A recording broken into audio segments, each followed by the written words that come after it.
Welcome to Oh God, What Now? The British politics podcast for British people with British complaints about the British government. I'm Andrew Harrison, your host. On today's edition, the Conservatives are leaving Labour an almighty mess to clear up when, if, they get into government. Can Starmer's team fix it? Can they even stick to their own plans?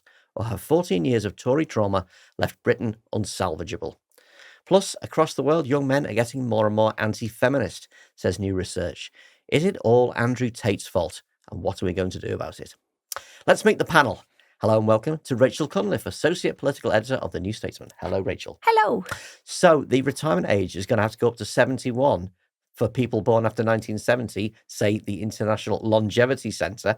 We are journalists. We're not bin men. It's not that kind of work. But are you looking forward to an extra 5 years at the coalface? See, I think this is fake news. I think for anyone my age, the idea that there's ever going to be a time where we can retire, I don't see that. I don't see that happening. So the idea is that people are living longer past the retirement age, and the old age dependency ratio is really screwed up. Fewer working people, more older pensioners who need pensions and social care. So it's already going to go up to 68 by 2044. But the idea is that it might have to go up further to 71. But it might have to go up even further, they say, because if you have people dropping out of the workforce before retirement age because of health issues, then you need other people working for longer. And I'm like, hang on, if you've got people dropping out before retirement age anyway because they have health issues, how is making people work even longer until they get to retirement age going to help with that? You're still going to have the same number of people who are too elderly and frail and infirm to work. So I'm not quite sure what's going on there.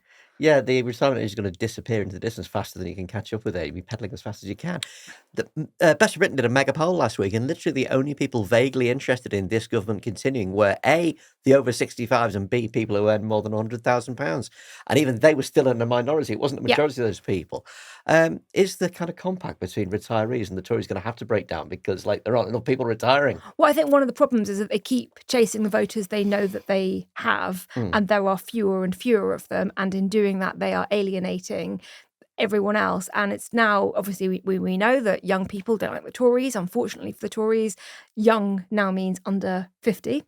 So yeah, they've got some ways to go. But the thing I loved about this story, and when I say love, I mean absolutely despise, is it's got a quote from the Intergenerational Foundation that looks at the kind of covenant between the ages, and it points out that younger people, shock horror, don't have the same financial assets that their parents and grandparents. What? News to everyone. Who knew? But this was quite alarming, I thought. In 2010, those under 40 held £7.53 of every £100 of wealth. By 2020, 10 years later, that had fallen to £3.98.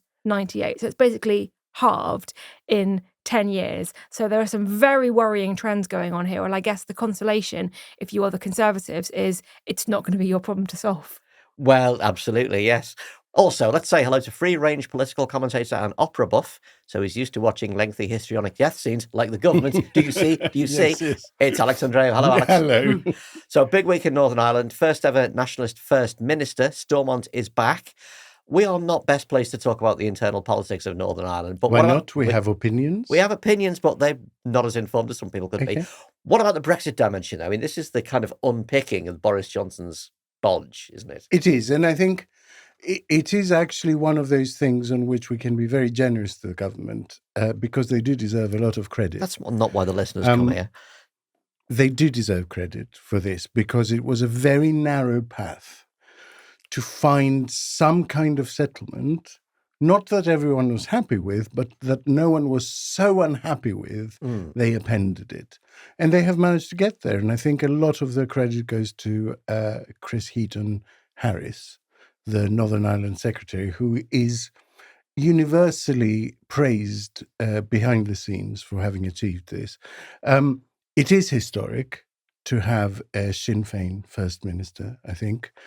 And with the prospect of a Sinn Féin government in the Republic of Ireland, if the polls are to be believed after the next election, I think it makes it even more historic. And in many ways, the most present practical threat to unionism is if Sinn Féin actually turn out to be quite good at governing, in the same way that we saw in Scotland, that when people were happy with the SNP and unhappy with Westminster, that is really what drove, the polls for an independent Scotland sort of over the top. Because, yes, there are entrenched people who are unionist, people who are nationalist, but there is a growing slice in the middle, and you see that from the amount of people that vote for parties who are neither, that actually just want a quiet life and for their situation to improve, who if they see an all island of Ireland doing quite well under Sinn Féin, I think might be swayed. It's been quite fun watching the gnashing of teeth in the DUP, hasn't it? The Brexit monkey paw has paid off again, all the DUP raging away. But again, it was a thing. It's been done now, so they can unclench now, which will be... No, because it was like a big moment, wasn't it? For the first...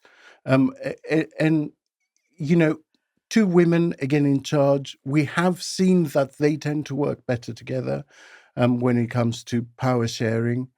We'll see what happens. Can I say something on retirement, please, very quickly? Go on, then. Just because it's my favourite bit of trivia. Do you know why the retirement age was set at 60 originally and was 60 for a very long time?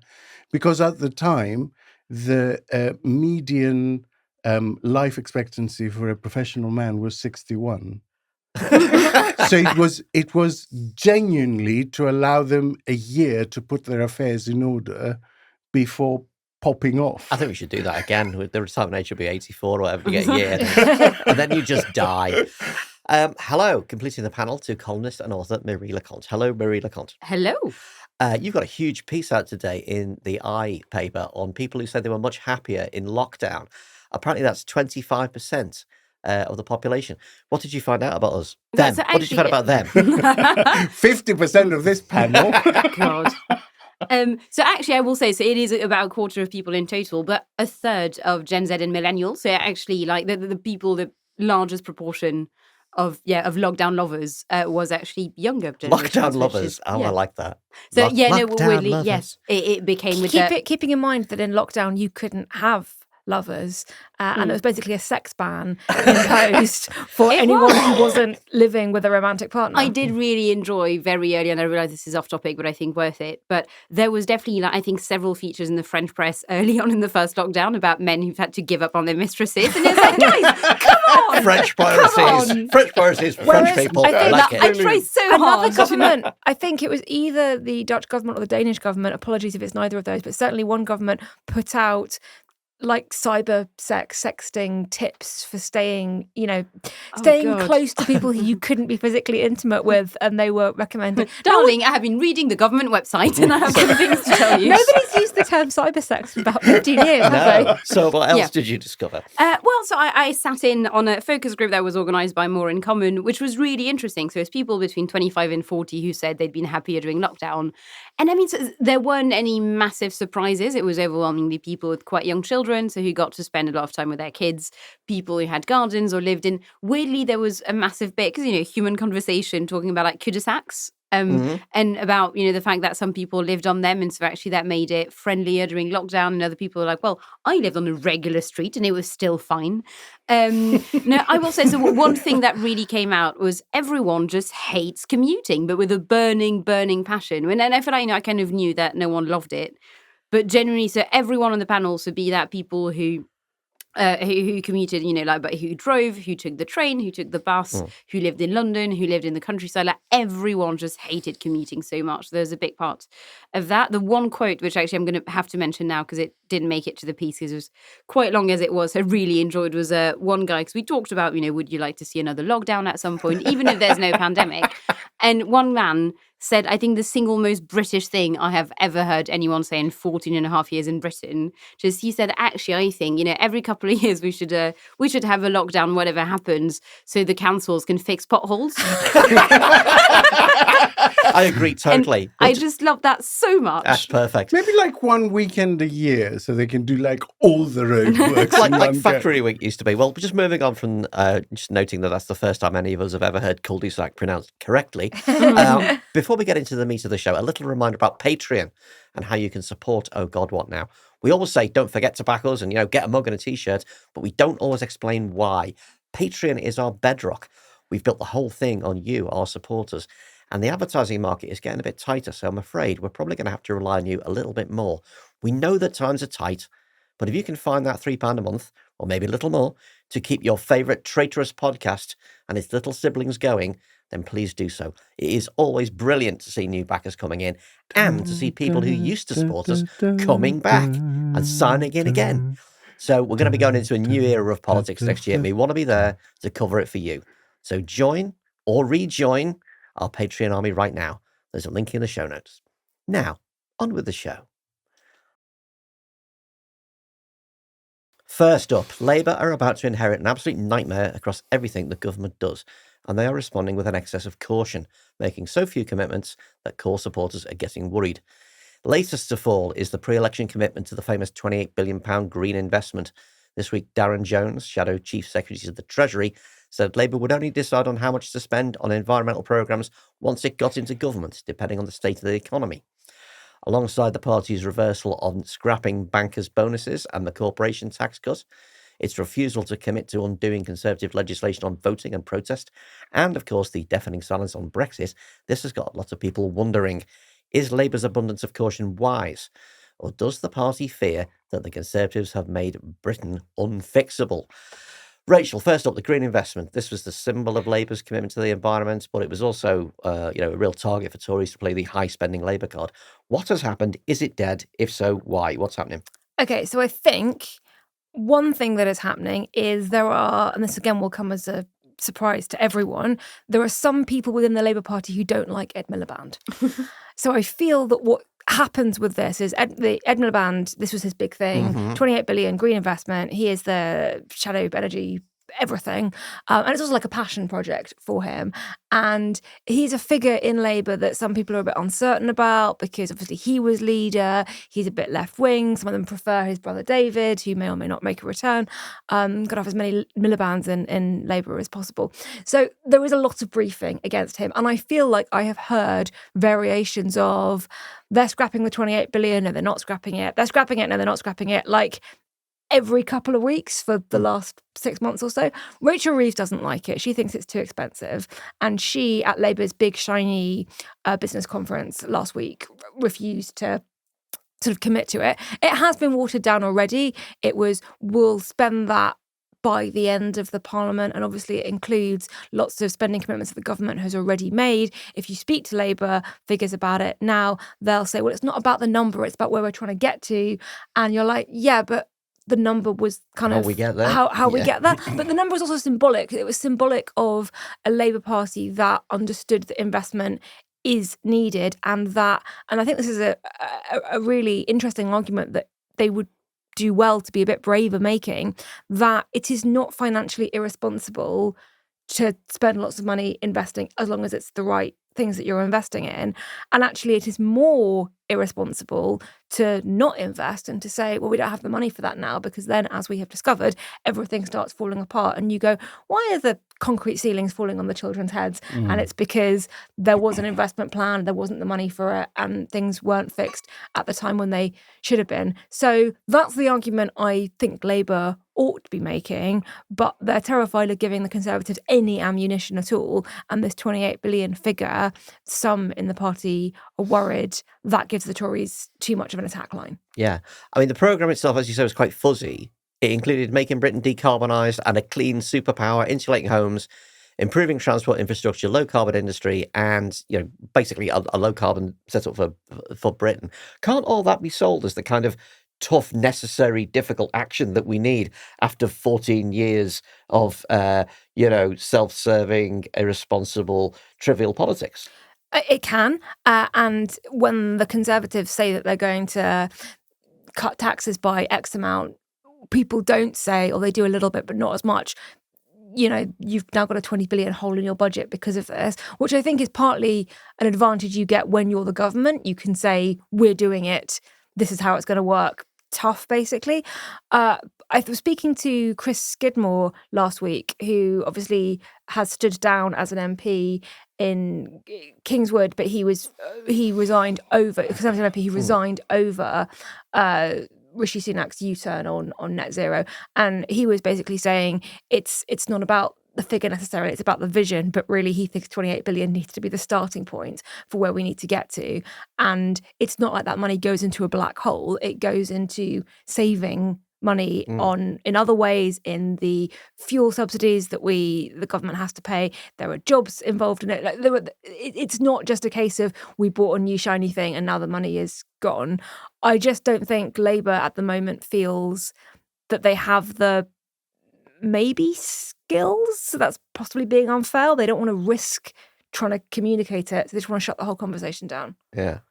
Alex, am I right in thinking that kind of, aggregated polling, or maybe this is just vibes, indicate that dropping the green investment doesn't actually gain any red wall votes, but it risks losing core Labour votes because it just adds to the whole Starmer won't commit, he's easily knocked off course perspective? You're right in thinking that, but I would caveat that very heavily because, as always, single sort of issue polling can be quite deceptive in that a lot of people might sort of complain about a change of policy on X or Y. But actually, if you look at the voting intention data, the lead for Labour is holding very, very firm at the moment and even increasing because you're seeing a movement of both Liberal Democrat and Green voters towards the Labour Party. And so this one issue might sour some people, but overall the movement is where Labour wants it to be. I went back and listened actually to what we said after the Uxbridge by-election, and I think there is a different danger for Labour, and it is this. I identified a category error that they were in danger of making back then, and they are making exactly that category error. They think that the Conservatives will fight the next election on wedge issues, trans rights, environment, immigration, all of that stuff. That isn't the strategy because none of those issues, either individually or even put together, have the capacity to swing the vote by the 20-odd points that it needs to swing. What the strategy is to depict Starmer as someone indecisive, inconstant, untrustworthy, with a disunited party behind him. This is why the Conservatives keep poking wedge issues, because they know it creates noise in the backbenchers behind him, unhappy MPs, and it makes him look like a ditherer and a person who will change their mind whatever happens. That is the Tory strategy. That is the only thing that can actually change minds in sufficient numbers. Having said that, there must have been a calculation, one would hope at some point, that unless committed to this fully, which might make the coming election a sort of Labour tax and spend or borrow and spend election, you're better off ditching it, right? Unless you're ready to make it like the central battle of the coming election, you're better off dropping it. And, if it were done when it is done, it were better, it were done quickly. Personally, I think it's a strategic error. I do agree with Rachel that this is a verdant area on which Labour can pick a fight, and most people will agree with it.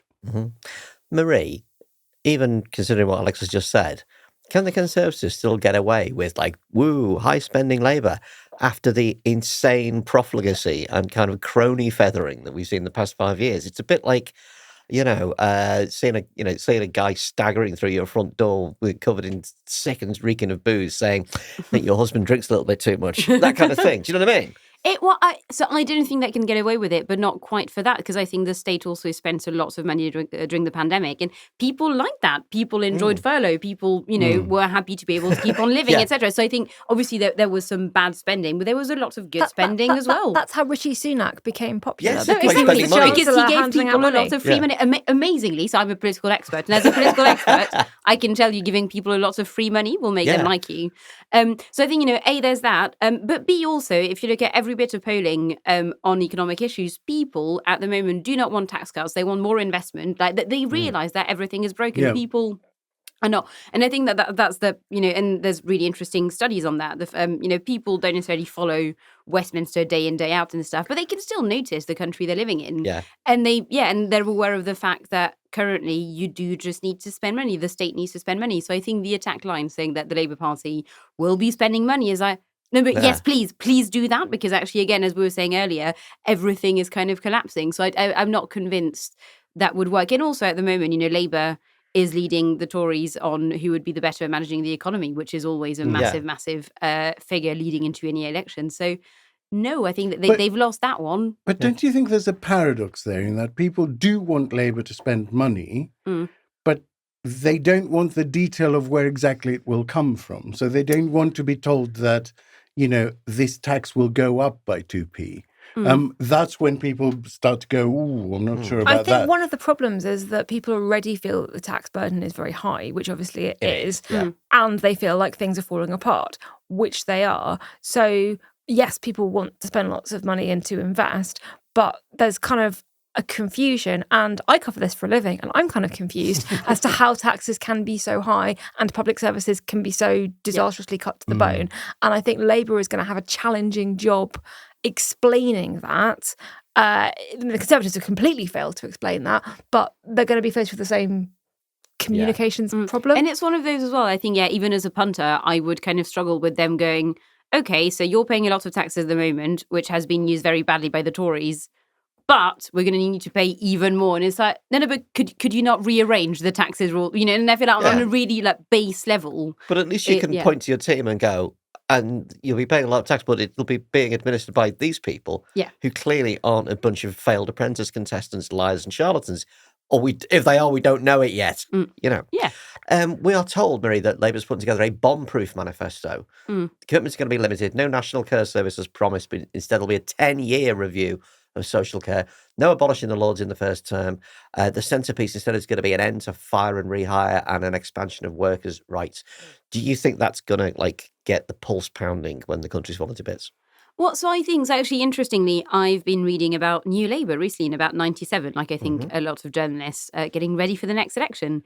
And what is interesting is that Tony Blair did nearly the same thing. So they had a full prepared Labour manifesto, but before they launched it, I believe. So I think Blair himself went away for 48 hours by himself and went through the manifesto himself and I think they use the phrase bomb-proof as well, and kind of, noted all the different bits of policies that could create problems. So in the end, I think it is this weird trick of memory. I think, we think about 97 and Labour being actually really bold and, and Blair changing everything and stuff. But the manifesto was incredibly cautious. The 5 pledges were so thin on the ground. They were not, was it stuff like, kids between the ages of 5 and 7 will no longer be in classes of more than 30 kids. That is literally one of the big 5 pledges they had. They pledged very small. So I think it ultimately all depends on what they do once they win. Because as we know, New Labour did do a lot of big stuff once they came into power, but they just didn't really go in massively on it during the election. Well, I'm anxious enough to remember this and having rows with a couple of mates who were Labour spads saying, you're just dropping everything. What is the positive reason to vote? It's like, it's deja vu all over again. I've seen this movie before. I was kind of in it, And who would play you? Charles Hawtrey, as usual, or possibly the Milky Bar Kid. But then, it went on to be the best government of my lifetime. But so again, so you don't have that. Manifestos are not that important, essentially, is what I would say. Don't put that in the paper. Yeah. There'll be trouble. Well, they're doing the manifesto this week, aren't they? They are doing the manifesto. They have to get their points in, their ideas in by Thursday, which was a scoop by my colleague at the New Statesman.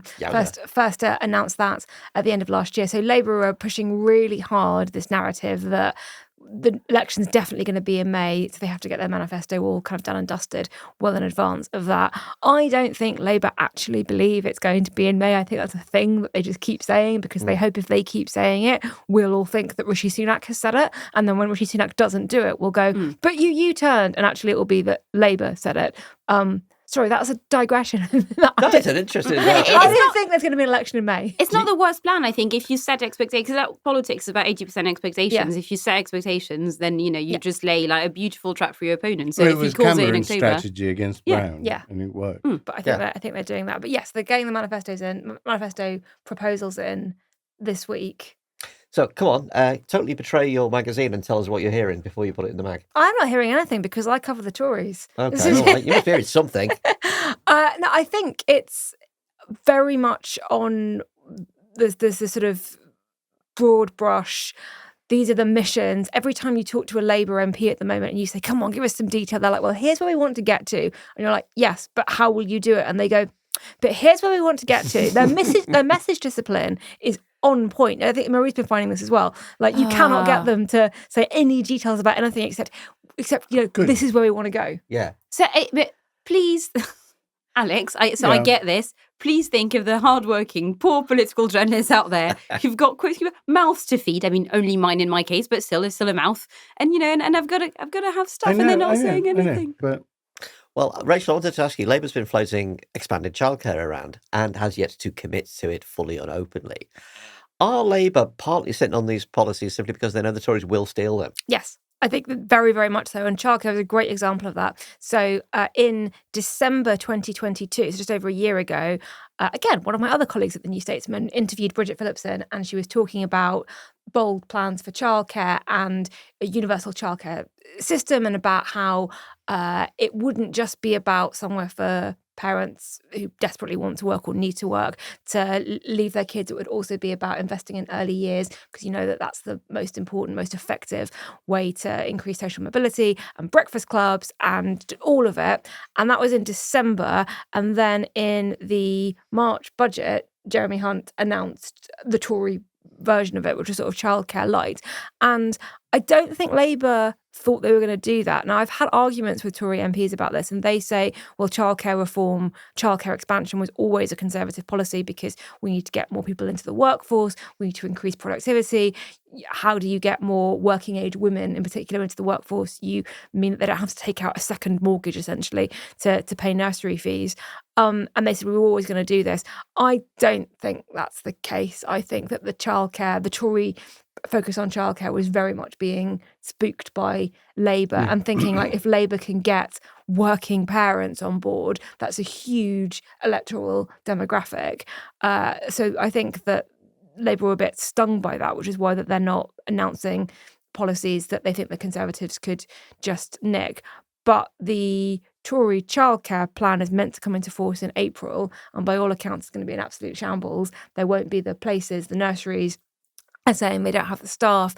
As before, they've set the rate that they pay the nurseries too low. So you've got a whole lot of nurseries that are worried about going bust anyway as it is. So I think the shambolic nature of the rollout of that, or that's expected to be, will be very helpful for Labour to be like, well, they gave them a chance and look at what they've done with it. We'll do it properly. They stole the headline policy, but they were brittle in the detail underneath. Yeah, in the application. It's going to be interesting when they're in opposition and Miriam Cates is shadow minister for keeping everybody pregnant, isn't it? Like, get rid of childcare. What do you want to work for? Miriam Cates is not going to be an MP after the next election.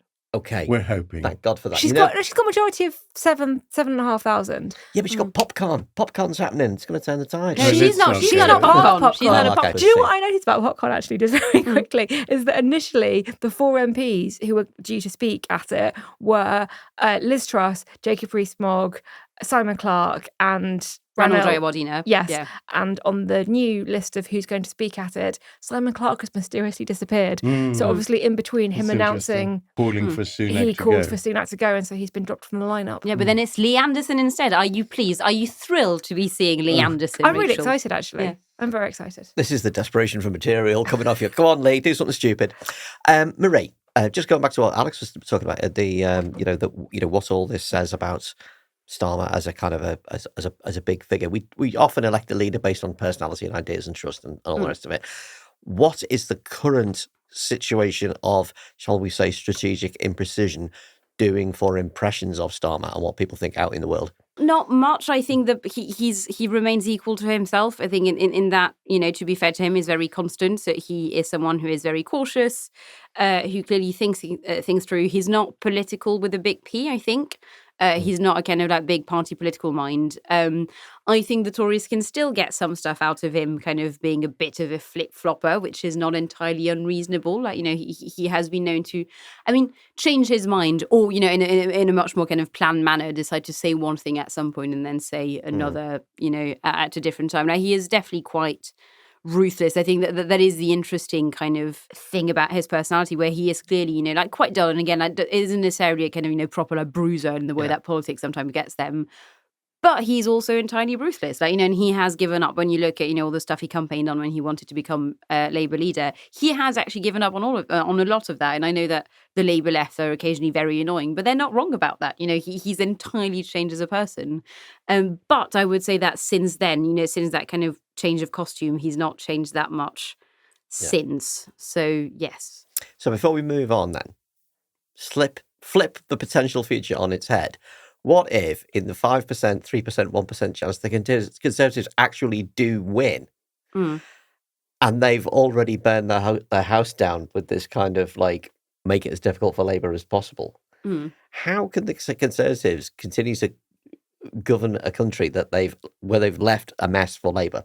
Well, I think you do what Conservative governments always do, and you blame the last Labour government. That's Rishi Sunak.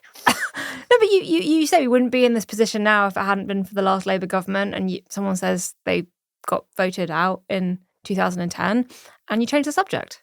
Easy. That's what they've been doing. Yeah. No, I don't think it's as simple as that on this occasion, because this kind of sort of scorched and salted earth thing is very, very difficult to recover. And I think this is actually an extraordinary feature of what's going on that very few people are discussing. Their strategy is completely defensive. It is about limiting their losses. If you examine the Tory strategy, it is not about winning the next election.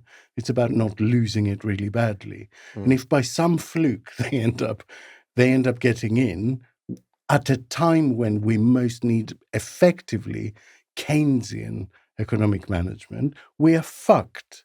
We are in for 100 years of austerity, because they have genuinely knackered everything. And it reminds me actually of Cameron's promise of a referendum, where he didn't think he would get a majority, and then he got a majority, and it was like, whoops. Well, I think actually mentioning Cameron is quite interesting, because the Conservative Parliamentary Party does not like Rishi Sunak right now. None of the groups. It's interesting. You look at the Conservative tribes, however many of them you think there are. Rishi Sunak isn't really part of any of them.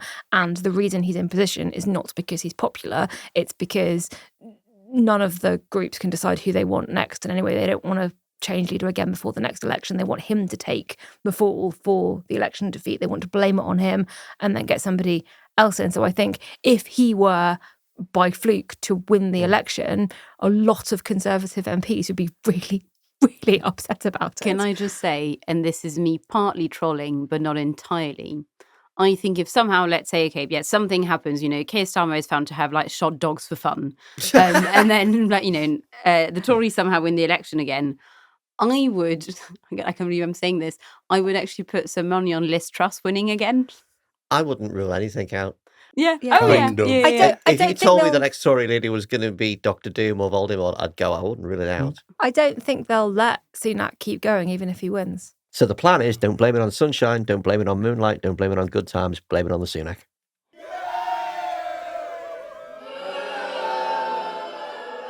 Next up, time to choose our hero and villain of the week. Who is this week's Killer Mike, winning 3 hip-hop Grammys at the age of 48? And who is this week's cop who arrested Killer Mike straight after he won 3 hip-hop Grammys? Marie, who are your heroes and your villains of the week? So my hero would be Brian Ajayi's mother, so the mum of the teenage trans girl who got murdered. I think just the way she's conducted herself has been incredible and really courageous and really brave. But also I think she said today that she would be willing to meet the mother of her daughter's killer. And I think the quote really stuck with me. She said, "I want her to know that I understand how difficult being a parent is in this current day and age," which I think is just such a gracious, Unbelievable incredible strength thing. of that. Character, So absolutely her.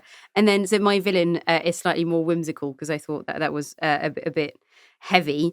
My villain is the Roman Empire because it turns... Too soon, Marie. Okay, all right. Because turns out, no, actually, so it's this really cool archaeological find from last week. They're the ones who brought bedbugs to Britain. No, I know. Okay. Yeah, but what also, do the Romans ever do for us? Yeah. No, but and I'd really recommend actually looking into how they Well, found in that out. fairness, they're the ones who brought beds. Before beds, bed bugs are just known as bugs. Okay, well, it's a bold idea. Yeah, but yeah. So I would actually really recommend reading the study. It's really, really interesting. But no, I saw that and I was like, well, fuck you guys. Yeah. So yeah, Roman Empire. Okay, Alex, beat that. Who's your hero? Who's your villain? So my hero is Rehanna Magzi, who is the only woman to be contesting the election in Pakistan. She's standing in the region of Balochistan, which is a sort of massive but very sparsely populated region, despite facing incredible threats of violence, and she's refusing to give in and is standing at the election. And the reason I've chosen her is because it's certainly in my living memory that Benazir Bhutto was Prime Minister of Pakistan, for most of the 90s.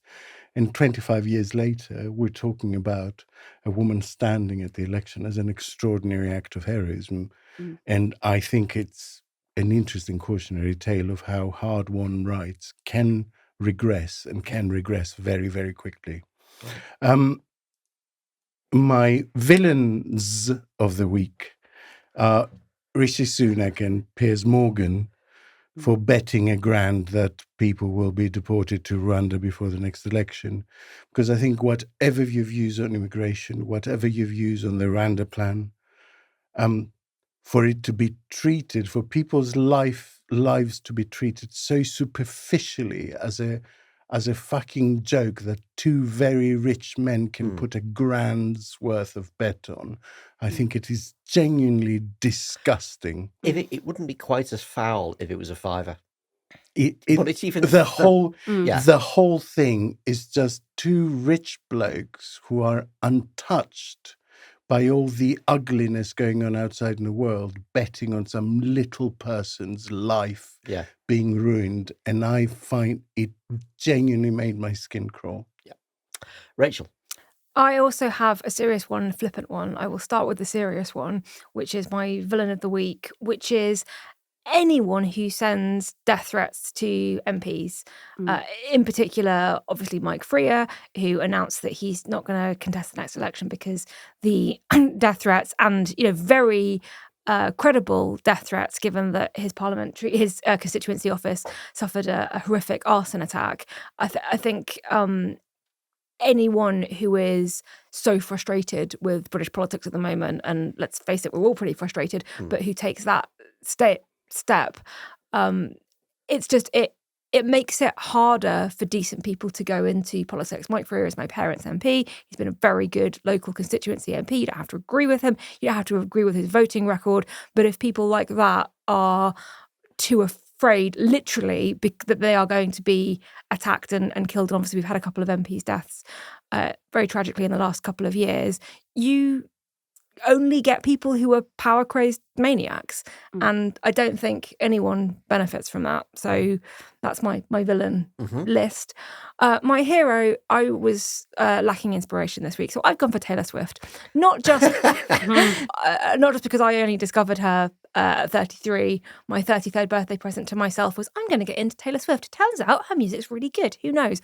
But the fact that she could be the one thing standing between the world and a second Trump presidency, which is obviously a massive conspiracy theory that she's going to endorse Biden. She endorsed Biden in 2020. But the power of teenage girls and young women to register to vote in key states because they love her music and to be the deciding factor in that presidential race. I love everything about that. I love it sort of conceptually. I love it as a sort of narrative arc. I love it because the stuff that teenage girls like is generally derided, and certainly I felt that way when I was that age, that anything I liked was kind of silly and frivolous because girls like it, and because it would be really, really funny. It would really, really annoy him. It would really annoy him. Really, really annoy him. Yeah. This is a tricky one. The hero I'm choosing is Brianna Jo's mom, because the most horrific thing has happened to her, and she's managed to display a level of humanity and empathy that I think would certainly be beyond me and beyond most of us. So I think she gets hero for this week. And villain, is it the Romans are bringing bedbugs? Is it the death threats people from Mike Graham? Is it Piers Morgan and Rishi Sunak for making mock of the Rwanda flights just for a cheap gag on television? Rishi Sunak and Piers Morgan will recur a lot. They are perennial evergreen bastards. So I'm going to give it to the people who make death threats against MPs, because they poison everything and they make it harder and harder to get decent people into politics. So yeah, there's your hero and your villain. They say you get more right-wing as you get older. Now it seems it's happening to men where they're younger as well. According to Ipsos polling for King's College London's policy unit and the Global Institute for Women's Leadership, Gen Z boys and men are more likely than baby boomers to think feminism has done more harm than good. 1 in 4 UK males aged 16 to 29 believe it is harder to be a man than a woman, and around a third of them think it will be harder to be a man in 20 years' time. Meanwhile, research from Stanford indicates that Gen Z is hyper-progressive on certain issues, but surprisingly conservative on others, as the FT put it, and generally it's women who are progressive and young men who are becoming more conservative. What does it mean? Are we in for a more divided and divisive future? Let's talk feminism. Alex. Marie. Among the standouts from the King's study are admiration for Andrew Tate and Jordan Peterson. Professor Rosie Campbell from the Global Institute for Women's Leadership said this group is the first to derive most of their information from social media. That is likely to be at least part of the explanation for this. What is the research really saying? Womansplain it to me. So I actually prefer the term Marie-splain. Okay, Marie-splain it. But thank you. No, well, I mean, so I think the research, sadly, is not. And I mean, it is shocking, but it's not entirely surprising, because there was a similar massive global survey in 2020 that actually showed quite similar results. So it's not, at the rate, it's not a case of, in the past 3 years, things have gone drastically worse. Things have actually been bad for longer than that. Oh, great. And isn't that nice? Hooray. Yeah, but I mean, the data is kind of weird, as you kind of alluded to, because again, on some stuff, you do get a majority of young men and men of all ages, I think, saying that, it is harder to be a woman than to be a man, etc. But at the same time, you do get, again, like a very stubborn minority of young men, kind of, I don't know if fighting back against feminism is the right term, because they're not necessarily active about it, but certainly thinking that it's actually, feminism asks too much of men, for example, and stuff like that. So I think the kind of $1 million question here is whether we should actually be massively surprised, or is there always going to be a kind of minority of men, especially who believe that? And on the internet point, it is a tough one. I think, I don't know, because I used to be part of the camp of people who were definitely very worried about Jordan Peterson and about Andrew Tate, etc. But then talking to people who kind of know their stuff, like they seemed like it was one of those rare cases where actually the experts sounded less worried than the people who were not experts. And it was like, oh, that's nice. Why are the experts less worried then? But in that, for example, the Andrew Tate stuff, like that was kind of a flash in the pan, in that he gamed the TikTok algorithm effectively. He gamed, all the kind of algorithms on social media. That's why he was everywhere. And, and as a result, I think lots of people just saw him, and it's probably quite, like, you shouldn't extrapolate massively from especially young men going, yeah, I've seen him, or occasionally probably just going, oh yeah, some of his stuff was fine. That's not, because I'm sure that some of his stuff is probably not, I'm sure that not all of his stuff is just kind of like the pure poison, massive misogyny thing. So yes, so again, weirdly, I used to be massively worried, but I'm now less worried, because the people who know their stuff are saying actually they're not convinced it's anything new, Oh, I right. guess, as a phenomenon. Well, but I find that really interesting because I did an interview this time last year with somebody who works at the Institute of Strategic Dialogue that works on issues of extremism and radicalization. And their point was, yes, Andrew Tate was able to game the algorithm, but because he was able to make money from doing that, because the algorithm was so easily gameable, there are lots of other men who have looked at that grift and gone, well, hang on, how can I mimic that? And how can I produce content that I don't necessarily believe, but it will get me on into this sort of algorithm spiral where people go and watch more and more and more and more. And once you set the precedent that outrageous views are what's going to get you lots of attention, you're going to get more and more people doing that. And I think you're seeing that in lots of aspects of sort of the online world, like all the trad wife culture, all these videos of women baking while wearing which are basically just porn for men. They're absolutely not aimed at women in any way. No. They're women with perfect hair and very low cut tops baking, often recipes that don't really make any sense. But I think it's the same thing, which is that clicks and eyeballs equal cash. And if you can, but are they really changing people, hearts and minds? Is, I think, the $1 million question. Well, I think they're encouraging lots of people to go, oh, if I can make money off doing this, I'll become an influencer. Basically, influencers are creating more influencers. Yeah, sure, but then, the internet has a sexism problem. Like, it's I don't know. Like, yes, I'm now choosing to be more optimistic, I think. But that's an interesting thought, isn't it? The idea that so many people in this world might be behaving in what you'd imagine to be an insincere way, but it's become an engine to just generate more of itself. Terribly, terribly postmodernist, isn't it? It's very meta. Marie, I mean, does it make sense to conflate these kind of social attitudes and this kind of sexism with a political agenda? Because obviously there's a lot of crossover with, incel culture and all the stuff that we read terrible stories about and actual right-wing politics. But it's entirely possible for, guys to nurture a kind of directionless resentment of women and not buy the whole identitarian package or the entire right-wingery package.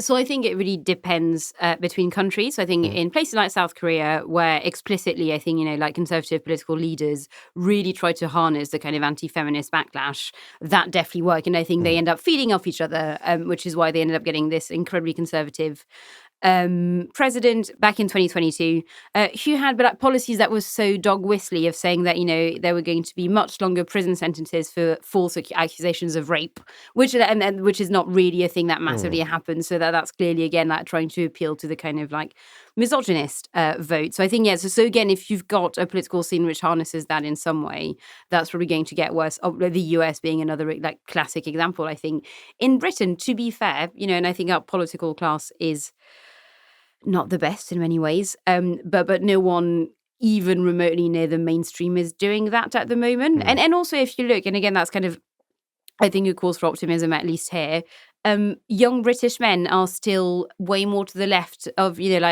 older British women. So it's not. So I don't think we have that massive gender thing like quite as much in Britain. But yeah, certainly in other countries, I think where politicians have decided to try and harness that's become more of a kind of like perpetual motion machine, except for hating women. Rachel, do you think it's a mistake to seed big quote marks men's issues? Higher levels of suicide, social disengagement. The sort of the fact that lots of working class men are sort of left behind, poor educational achievement for boys in school. Is it a mistake to seed all that stuff to like manosphere Burks like Martin Daubney? Shouldn't the kind of the more progressive end of it, politics, be recognising that there are a sphere of men's problems, and that they should be looked at as men's problems, because progressive politics is about ensuring that everyone, that everybody gets a decent opportunity to benefit from what society has to offer, and that there can be, politically disenfranchised males as well. Yes, that's a very short answer to the question. Yes, absolutely. There are problems that affect men more than women or other groups in society. Suicide rates are one of them. Achievement in schools, I think, is an interesting one, because that is like there are a lot of factors with that. Class and poverty are kind of a massive one. All progressive issues, and generally the people who are going, we have a real problem with educational attainment among boys in deprived areas in schools, they tend to stop there. They don't tend to be the one saying, can we have a look at poverty in these areas? Can we have a look at how much funding the school is getting? Can we have a look at the social support systems and what's the situation of the parents or issues with addiction? Or they stop at the boys are struggling more than girls, therefore it's girls' fault. And again, on male mental health and suicide risk, of course that's a massive issue. Of course we should be talking about it more. Of course there should be better funding and better conversations of mental health services in general. And if male loneliness is a real problem, which from reading a lot of these blogs of men's rights activists, it seems to be, yes, there should be systems in place to support that. Again, I don't see any work going on in that space. And there is work going on in that space, but I don't see it happening from the people who go, feminism's gone too far, look at these problems that affect men. The solution offered by the manosphere is it's all women's fault. And actually, generally, it's women who are working more on poverty and children's neglect issues and mental health in general. So I don't think painting it in that binary way really helps anyone. It just feels like any time anyone calls for there should be a minister for men in the same way that there's a minister for women, they don't actually want to address any of those problems. They just want to stick it to feminism. Alex, what's so appealing about the far right to the disconnected young male anyway? Why aren't they becoming like communists and anarchists as well? If kind of sense of belonging and sort of radical action is the attraction, why are they going to the right, not anywhere else? There's a lot of work on this. So a few years ago, I read a US sociologist's book, Michael Kimmel's How Young Men Get Into and Out of Violent Extremism. Very good book. The thesis is overblown. It's overworked. But what is valuable in the book is that it has hundreds of interviews with what are known as formers. So people who flirted with radicalization but were kind of pulled back from it.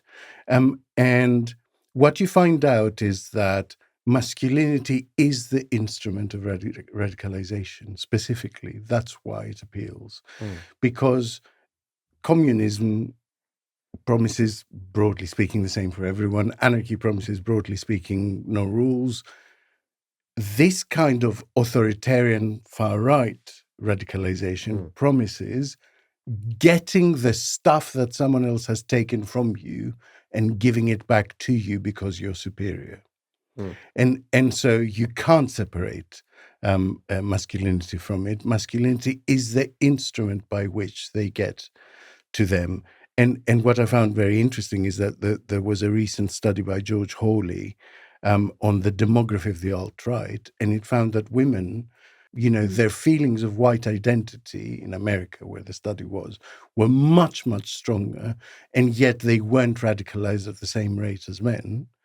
Because the language, the instrument of recruitment is masculinity. Right. And it's interesting how when you look back at kind of classic communist art, it is the muscular, masculine worker with a great big old hammer and sickle. So, it's stacking on, isn't it? Yeah. I mean, I had a really interesting conversation on this with an expert, Cynthia Miller-Idris, recently, who works actively in the area of de-radicalizing these young men. And she said something that really stuck with me. I paraphrase it, but the gist of it was that the state across the developed world in the last few decades has made a conscious effort to step in and redress imbalances based on gender, based on race, based on sexual orientation in the last few decades, with varied success. But there is an inequality that has become much worse during all this, and that is based on class. So if you subtract from the working class women, because they're getting a bit of help, and people of color, because they're getting a bit of help, this is ignoring intersectionality, LGBTQ plus people, because they're getting a bit of help. This is not what I believe. This is what radicalized young men believe. So they see the state acting on behalf of all those people, and the only bit that's left behind is literally white, straight, working class boys. And that is the way they perceive it. Now, I don't buy it, like I said, but I found it incredibly thought-provoking that, you know, you see the inequality growing in this area, and it may be the demographic that is feeling that no one has their back. Yeah, and in a sense, it doesn't matter whether you buy it or not, because if they believe buy it, that's going to drive their politics. Yeah. We've reached the end of the show, so it's time for escape routes, the books, the films, the music, the whatever else that's helping us get through the enduring misery of politics. Rachel, I'm going to start with you. What have been your escape routes? So I am late to this, but I'm staying at my parents' house at the moment, and they, unlike us, have Apple TV. Whole new world. Wow. I've got Netflix and Prime, and I can't afford another one. So I have just discovered Schmigadoon. What's this? What? Okay, no one has heard of this. You're Amazing.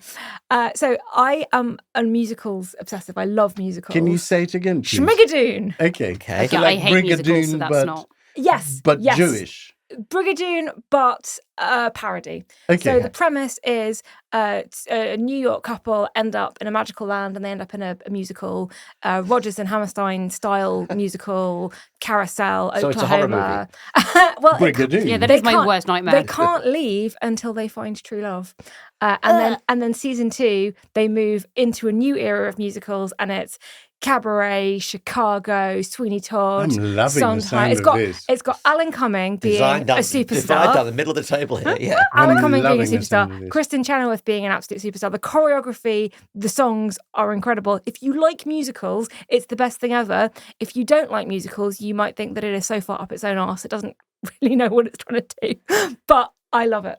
Okay. Right. Okay. Sounds great. Alex, what's your IT maintenance. I know this does not sound like an escape route, but you just have to trust me, okay? So I took this weekend to tidy up my computers, my phone, Seriously, I saved everything I needed into a monstrously large external drive. I went on to my emails, went to the deleted folder, and meticulously unsubscribed from everything that was sending me nice. emails that I just delete before I even reply. And I cannot recommend it enough. We all understand the therapeutic properties of a good spring clean, and throwing stuff away and taking stuff to the charity shop. We don't do it with our electronic space, and we spend an increasing amount of time in our electronic space. It is incredibly uplifting. You've been Mary Kondoing your Gmail. I have. Crazy nights. I've Mary Love it. Kondoed my G drive. Fantastic. Just Because that sounds like a euphemism. I just stayed at home defragging my external drive. You know. Seriously, try a Spring e-clean. It will be the best few hours you've ever spent. Marie, what is your escape route? So I will say actually, because I've had a number of tweets over the past few months of people who've gone to watch movies I've recommended on here, which is generally the loveliest thing. You're but an yeah, influencer. so I am very specifically about cinema, which sure, You're a I'm happy with it. Are sinfluencer. you always recommending books? No, How no, can this be? I've recommended movies quite a lot, Okay, Alex. I'll sometimes. have you know. But no, and actually, so yeah, on that note, I would recommend American fiction. So the the plot is this black middle class writer and academic, and he's clearly sort of quite brainy and basically writes books that no one reads. He gets increasingly frustrated, and there's family stuff going on, which means that he kind of needs money. And literally, as a joke, he writes, the most kind of like pandering parody of the black novel. So, everyone's a gangster. The guy grew up without a dad. Someone gets shot by the cops, etc. So the worst kind of possible book. It becomes this massive success. And obviously, he writes it under a pseudonym, and then chaos kind of unfolds. Yeah. And also, it's the story is really good, and I think it's biting satire. But because there are quite a bit of it's kind of a family drama at the same time, and those bits are great. But mostly, it's incredibly funny, and then it's a proper I got to watch it in quite a full room at the cinema. And there were at least about, I'd say, like 10 moments where the entire room just really burst out laughing, which doesn't happen that often, I would say. So, I really want to see this. I love It's Jeffrey really good. Wright. Jeffrey Wright's brilliant. I loved him in Westworld. He's the Watcher in What If. Jeffrey Wright. Love him. You know that actually happened. The film, which I haven't seen, Love Story, the kind of classic film. It was I haven't seen it. It was a hit decades ago. Anyway, the guy who wrote the film only wrote it because he wanted to have some money to fund his true love, which was studying classical poetry in Latin and Greek. And he was like, well, no one's going to read my books on Latin and Greek, so I'll make this film and then I'll be able to study that forever. So there's a little bit of the producers happening for real. He didn't mean it, but it's a hit. You lousy fruit, you ruined my life. Right. Okay. Well, mine, obviously, I'm still in utter mourning and a pit of despair that Jurgen Klopp is leaving Liverpool. I will never get over this. Oh, My let heart it is go. broken. Oh, Shut up. Jesus. But I've been getting over it by watching the fantastic documentary Scala about the Scala cinema in King's Oh, Cross, nice. London, co-directed by friend of the podcast, Ali Catterall. It is just brilliant. It is a window into a world that's completely gone of late night, all-nighters, schlock horror, mad, wouldn't even be called I LGBTQ used movies. to They're love the Scala. it's amazing, just like mad gay movies, horror, action films, kung fu. Yeah, John Waters. I John went to Waters John is Waters in it. all night. Yeah, John Waters, he's in it. Everybody's in it. And it shows you a kind of lost world, lost demimonde of freaks and weirdos and the amazing films that not only they watched, but the things that they were inspired to do by the kind of mind-rotting filth that they saw in Scala. And it made me really sad that I arrived in London just in time to miss it. Oh. So go and see Oh, Scala. I'm so sorry. Just go and see Scarlett. You will love it. My niece, who is currently studying art in Kingston, she went to see it and it blew her mind, and it will blow your mind as well. And I believe it's coming over. It's going to be available online shortly. So between that and also, I am the last person on planet Earth to read Demon Copperhead, Barbara Kingsolver's incredible novel, the reimagining of David Copperfield in the OxyContin meth belt world of the abandoned hills of the American Rust Belt. It's incredible. It really is Dickensian. It would be, because it's kind of reimagining of the David Copperfield story. But honestly, I hoovered through it and I can't recommend it highly enough. So I've got 2 escape routes, and that makes up for Alex's one being an e-spring clean, which sounds like torture, not an escape route. Sorry. And that's the end of the Tuesday edition of Oh God, What Now? Thank you, Marie LeConte. Thank you. Thank you, Alex Andreou. My pleasure. And thank you, Rachel Cunliffe. Thank you. Oh God, What Now? We'll be back on Thursday for our backers and Friday morning for everybody else. Don't forget that Patreon link in the show notes. We're here because of your support. So if you want to chip in a little bit more, our gratitude would be unmeasurable. And if you want a little bit of something more to listen to, then try the new episode of Ros Taylor's post-war history series, Jam Tomorrow. This new edition is all about the 10-pound Poms who emigrated to Australia after the end of the war. It's available right now. It's really good. And there's a link to that in the show notes as well. Thanks for listening. We'll see you next time.